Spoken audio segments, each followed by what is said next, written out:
सोचो तुम्हारे पास एक ग्रुप ऑफ फ्रेंड्स है। क्या मैंने कुछ गलत कहा? क्योंकि थर्ड ईयर आते आते तो लोगों के फ्रेंड्स होते नहीं हैं, ग्रुप ऑफ फ्रेंड्स नहीं होते, बट ओके। इमेजिन करो कि तुम्हारे पास एक ग्रुप ऑफ फ्रेंड्स है और सब अपनी अपनी कहानियाँ सुना रहे हैं। लेकिन तुम्हारा इंटरेस्ट कहानियों पे नहीं, तुम्हारा इंटरेस्ट वहाँ है कि इन सब की स्टोरी में क्या सबका स्टार्टिंग सेम है। तो हमारा आज का काम भी यही है कि हमें इनका सबसे ज़्यादा कॉमन प्रीफिक्स ढूंढना है। कि हमें पता होना चाहिए कि जो स्टोरीज हमें सब सुना रहे हैं क्या उनका कुछ कॉमन है, क्या उनका जो प्रीफिक्स है, क्या उनका जो स्टार्टिंग पार्ट है वो सबका कॉमन है या नहीं है।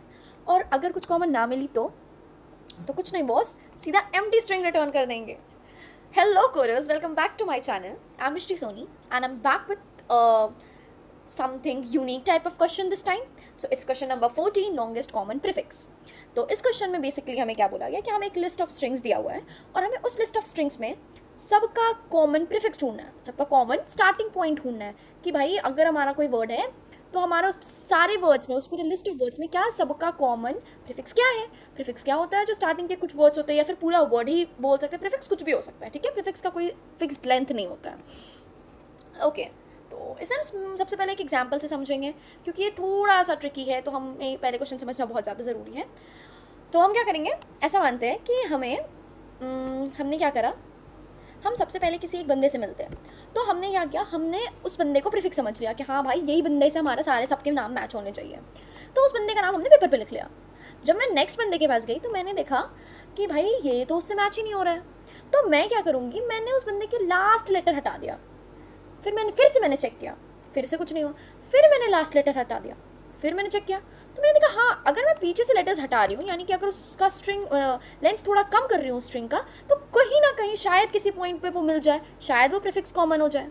तो हमें बेसिकली इस क्वेश्चन में भी यही करना है। Will just get the dry run of the solution और शायद आपको ये थोड़ा ज़्यादा समझ में आए। ओके, तो this is all our question about. तो मैं क्या समझा रही हूँ यहाँ पे कि हमने सबसे पहले एक प्रीफिक्स बनाया, हमने एक प्रीफिक्स बना लिया और मैंने इस प्रीफिक्स का नाम दे दिया फ्लावर, ठीक है। हमने इस फ्लावर को दे दिया। अब जो हमारा नेक्स्ट वर्ड है वो है फ्लो। मैंने चेक किया क्या फ्लो में फ्लावर आता है, क्या फ्लो फ्लावर से मैच करता है, तो नहीं मैच करता है। तो हमने क्या किया, हम इसका लास्ट लेटर हटा देंगे। क्या फ्लोई और फ्लो मैच करता है? नहीं, हम फिर से इसका लास्ट लेटर हटा देंगे। क्या फ्लो और फ्लो मैच करता है? हाँ, तो अब हमारा प्रीफिक्स क्या हो गया, अब हमारा जो प्रीफिक्स होगा वो होगा फ्लो, ठीक है। जैसे ही हमें फ्लो मिला, अब हम इस फ्लो को यहाँ मिल गया, अब ये खत्म हो गया, तो अब इस पे आ जाएगा फ्लाइट। क्या फ्लो और फ्लाइट मिलता है? नहीं, तो हम ये कर लेंगे फ्लावर, ठीक है। क्या फ्लाइट और फ्लो मिलता है या फिर उसका स्टार्टिंग इंडेक्स मिल रहा है? नहीं, हमें अभी भी फ्लाइट अगर जब हम FL तक जाते हैं तो ठीक है, लेकिन FLO नहीं मिलता है हमें, ठीक है। हमने O को कट कर दिया। क्या हमारा FL मिलता है स्टार्टिंग इंडेक्स से या प्रीफिक्स की तरफ? हाँ, हमारे पास FL है। तो फाइनली इसका जो आंसर होगा वो हमारे पास होगा F और L, ठीक है। मैं इस क्वेश्चन को बेसिकली आपको अभी यहाँ पे शॉर्ट में समझाऊंगी। मैं जब कोड करूँगी तो I explain you line by line कि मैंने क्या लिखा है कोड में, ठीक है। आई होप सो कि ये पार्ट थोड़ा बहुत क्लियर हो गया होगा जो मैंने आपको समझाया होगा। अगर फिर भी आपको अगर कोई भी डाउट रहता है, मैंने आपको हर क्वेश्चन में बोला है कि डू कमेंट में। अगर आपको कहीं पे भी कुछ ना समझ में आए आप मुझे कमेंट कर सकते हो, मैं आपको नेक्स्ट वीडियो में उसे ज़रूर समझा दूँगी, ठीक है। तो बैक टू आवर क्वेश्चंस, चलिए कोड करते हैं एंड देन उसे समझते हैं। तो हम सबसे पहले क्या चेक करेंगे कि क्या हमारा जो स्ट्रिंग है, जो स्ट्रिंग एरे है, क्या वो नल है या फिर उसका लेंथ 0 है। तो हम सबसे पहले चेक करेंगे क्या if strs equals to null और strs dot length equals to 0। मतलब अगर वो खाली है या फिर अगर उसका लेंथ ही 0 है, मतलब उसमें कुछ भी नहीं है, तो सीधा सबसे पहला काम है रिटर्न एम्प्टी। कुछ काम ही नहीं हो सकता है आगे, तो हमने एक एम्प्टी स्ट्रिंग रिटर्न कर दिया, ठीक है। इसके बाद हम जो भी करेंगे इसके बाद से करेंगे। तो मैंने क्या किया, मैंने सबसे पहले एक स्ट्रिंग बनाया। मैंने बोला कि हम एक पेपर लेते थे और जो स्टार्टिंग वाला हम जिससे भी मिलते थे हम उसका नाम लिख लेते थे। तो ये वही स्टार्टिंग वाला इंसान है, prefix equals to strs of 0। मतलब अभी इसमें क्या स्टोर है, मैं इस एग्जाम्पल के थ्रू आपको समझा रही हूँ। तो इसमें अभी क्या स्टोर है, फ्लावर। अभी क्या स्टोर है, फ्लावर, ठीक है। स्ट्रिंग है उसका फर्स्ट, अभी जो फर्स्ट इंडेक्स पे है उस पर स्टोर है। अब हम क्या कर रहे हैं, सॉरी, अब हम सीधा फॉर लूप चलाएंगे। इंट I इक्वल्स टू 1 से स्टार्ट करेंगे। क्यों? क्योंकि 0 तो हमने ऑलरेडी प्रीफिक्स ले लिया, तो हमें उसे चेक किससे करवाना है, 1 से कराना है, ठीक है। तो strs dot length and I plus plus, ठीक है। अब हमें सिंपल क्या करना है, अब हमें यहाँ पे है हमारा मेन कंडीशन, ठीक है।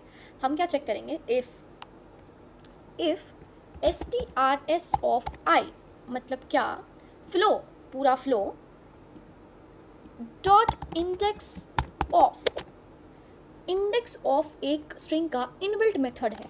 मैं आपको इंडेक्स ऑफ के बारे में थोड़ा बहुत पहले आइडिया दे देती हूँ। तो इंडेक्स ऑफ बेसिकली क्या होता है, इंडेक्स ऑफ यूज़ करता है लाइक इंडेक्स ऑफ जब भी हम यूज़ करते हैं तो हमें अगर हम उसमें कुछ भी स्ट्रिंग या सब स्ट्रिंग पास करते हैं, अगर हम एक स्ट्रिंग का सब स्ट्रिंग पास करते हैं इंडेक्स ऑफ में, तो हमें बताता है कि वो उसमें इंडेक्स कहाँ से स्टार्ट हो रहा है।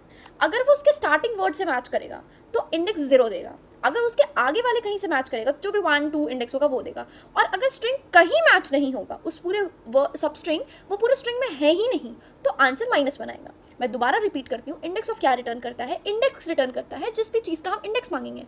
तो अगर कोई सब स्ट्रिंग है और अगर हम उससे स्ट्रिंग का इंडेक्स मांग रहे हैं, तो जहाँ से भी वो सब स्ट्रिंग के अंदर शुरू होगा वहाँ का इंडेक्स वो रिटर्न कर देगा। अगर वो सबसे पहले से स्टार्ट हुआ तो वो 0, कहीं और से तो 1 2 3 जो भी इंडेक्स रहेगा, और अगर कहीं भी नहीं हुआ तो वो -1 रिटर्न करता है। तो मैंने यहाँ क्या लिखा, strs.index ऑफ प्रीफिक्स, क्या है, प्रीफिक्स नॉट इक्वल्स टू 0, ठीक है। अगर इफ नहीं, सॉरी, यहाँ वाइल लगेगा, वाइल तब तक, ये लूप तब तक चलेगा जब तक जो स्ट्रिंग है, जो हमारा वर्ड जिससे हम कंपेयर कर रहे हैं, वो प्रीफिक्स के कहीं भी इक्वल ना हो जाए, तब तक चलेगा। अब हम क्या करेंगे इसके अंदर, हम क्या करेंगे, prefix equals to prefix dot substring 0 से लेके लास्ट का एक वर्ड हटा देंगे। यानी कि अगर strs डॉट लेंथ -1, हम उसका जो एक वर्ड है वो हम हटा देंगे। सॉरी, यहाँ strs नहीं, ये हो जाएगा प्रीफिक्स, मैंने क्या ही लिख दिया, प्रीफिक्स डॉट सबस्ट्रिंग 0 से लेकर के प्रीफिक्स डॉट लेंथ -1 तक हो गया, ठीक है। ये हमें क्लियर है, मैंने ये क्या किया मैं आपको समझाती हूँ, ठीक है। और हम एक चीज़ और चेक कर लेंगे, अगर किसी भी time prefix dot is empty हो जाता है तो हमें एम्प्टी स्ट्रिंग रिटर्न कर देना है, ठीक है। एट लास्ट हमें रिटर्न करना है प्रीफिक्स। तो हमने क्या कोड लिखा है, इस कोड को थोड़ा स्टेप बाय स्टेप समझते हैं। पहले हम इसे टेस्ट केस रन करके देख लेते हैं क्या हमारा टेस्ट केसेस पास हो रहा है। Okay, strs dot length equals to 0, strs इसमें मैंने रिटर्न नल। ओके सॉरी, ये एक एरे है, कोई स्ट्रिंग नहीं, मैंने यहाँ पे भी फिर गलत लिखा है और यहाँ पे भी गलत लिखा है। अब रन करके देखते हैं, prefix dot substring। Okay, I am so sorry, prefix तो एक स्ट्रिंग ही है ना, तो मैं यहाँ से क्यों हटा रही हूँ ये।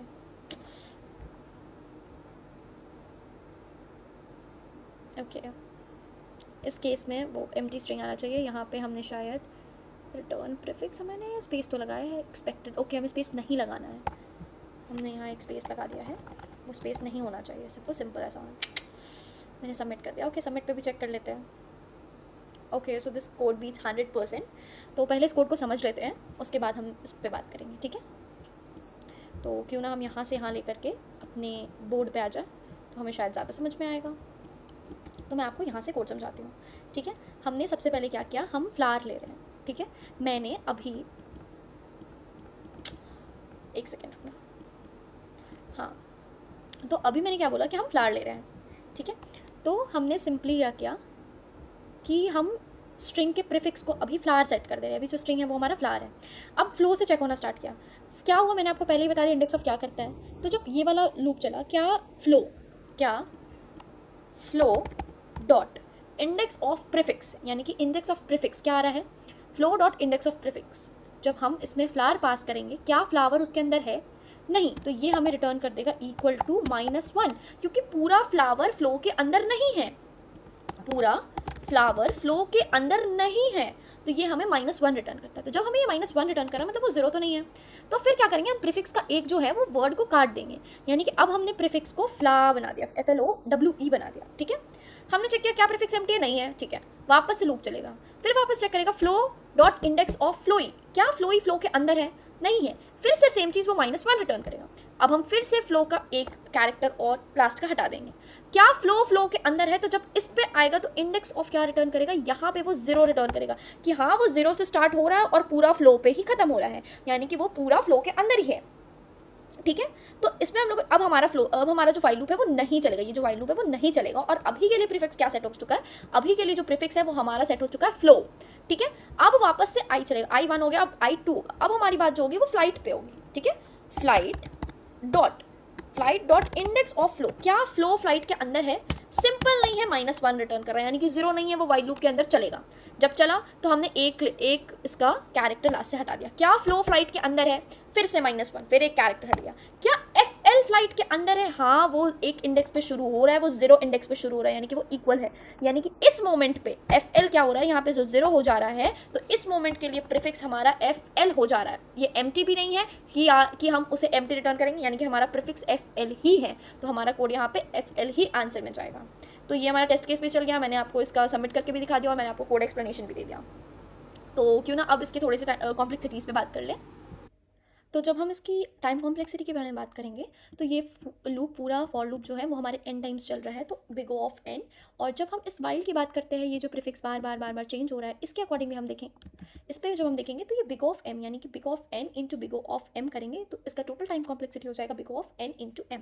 जब स्पेस कॉम्प्लेक्सिटी की बात करें तो हमने कुछ भी नया कुछ क्रिएट नहीं किया है, हमने कुछ स्टोर नहीं कराया, तो हमारा यहाँ पे स्पेस नहीं लगा है, इसलिए हमारे कॉन्स्टेंट एक्स्ट्रा स्पेस रहेगा, इसलिए बिग ऑफ 1।